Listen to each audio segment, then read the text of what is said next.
once in a while you come across a story that's so powerful, you read like 3 times. And that's what happened the other day. For Ashley Perham wrote an article about this mom on a mission who lost her son to a drug overdose, just crushing. But she's on a mission, and she joins us now from Colorado this morning. How are you, ma'am? Is it Tanya? Tanya, yes. Tanya, how are you doing? I'm good, Joe. How are you? I'm so great. Thank you for doing this. Sure. Let's start with all this. Your son passed away a few years ago. You found out it was from fentanyl, and instead of just saying, it happened, it's over with, you have been on a mission and a passion, man. First of all, tell me about your son and what made him special. Well, he was a regular 22-year-old. It took him a minute to figure out what he wanted to do with his life as far as career-wise after he graduated from high school in 2015. And then we started talking about careers, and he decided that he wanted to become an electrician. So he joined the apprenticeship program in Nashville, and he worked with a local electrical company for about 6 months. He passed his first year exam, and the week actually before he passed, so he would have had another 2-3 years, and he would have become an electrician, and he was excited about it. As a 22-year-old, I was the same way, moving around and doing different things and love and support of my mother. I was able to make it. He passed away, all right, and I know that was crushing for you, but you decided to act. What have you done now in his memory, ma'am?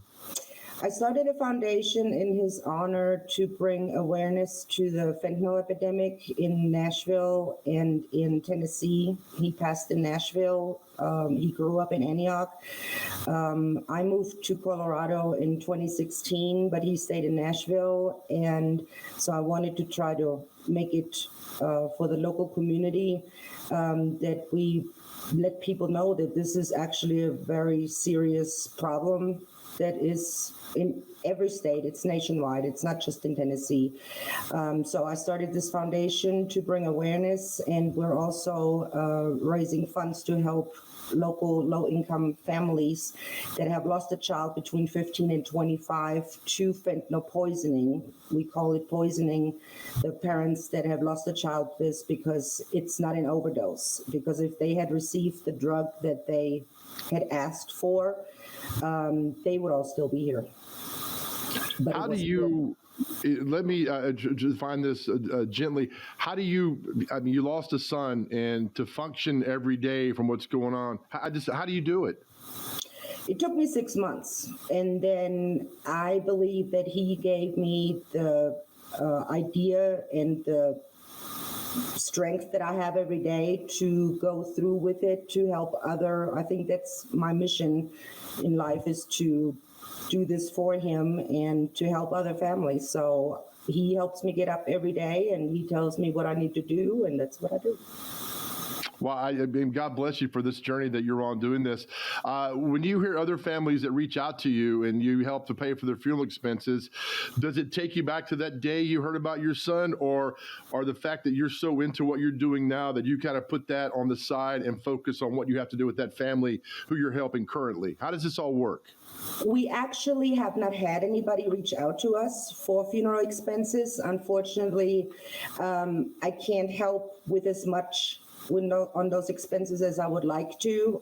When we first started a year ago, I had it in my head that, I want to pay $10,000 for everybody towards a funeral. And then my board told me, Tanya, you don't have $10,000. And I thought, oh, yeah, that's right.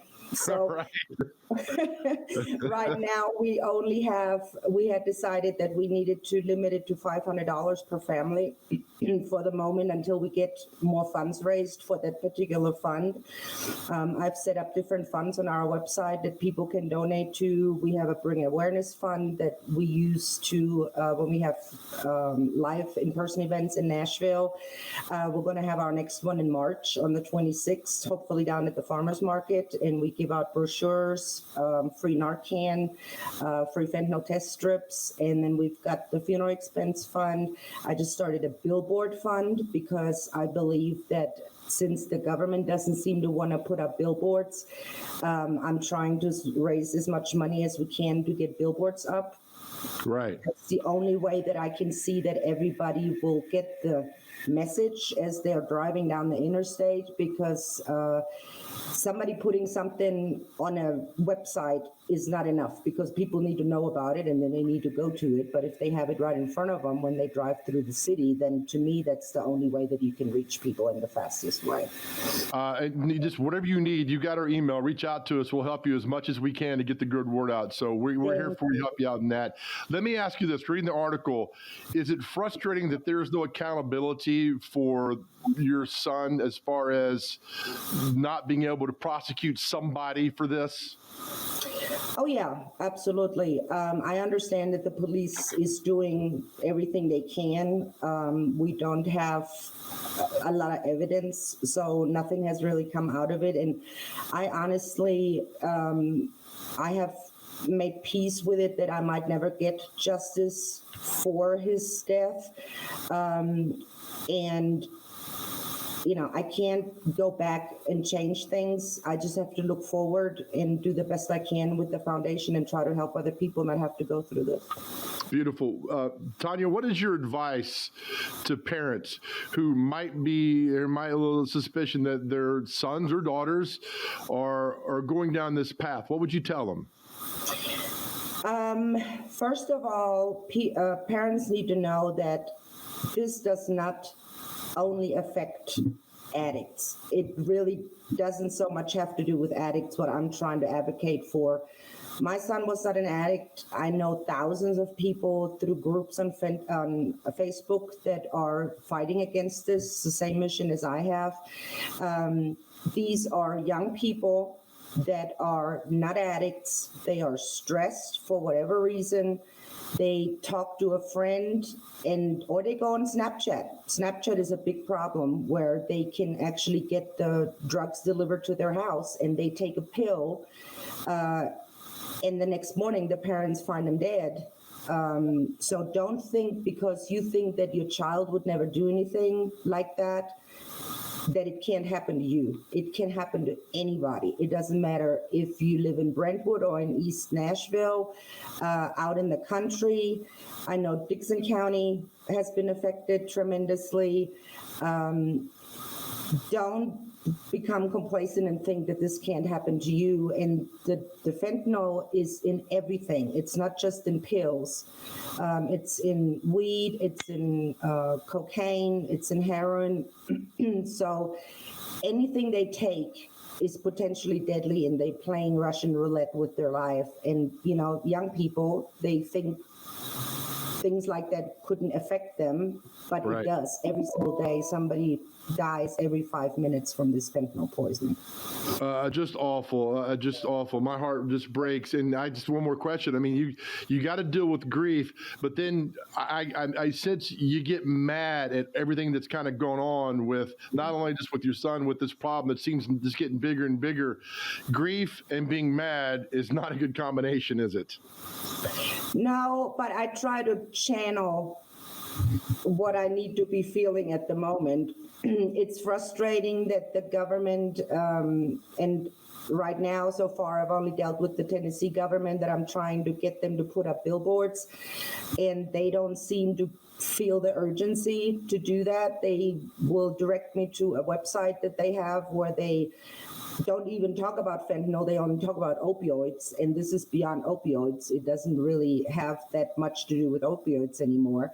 The pills are counterfeit. That's why I'm saying that we need to have those billboards up, and they just don't feel the urgency to do that like I do. And I do get frustrated, and I do need to sometimes remind myself that when you deal with the government, things don't go as fast as you want it to.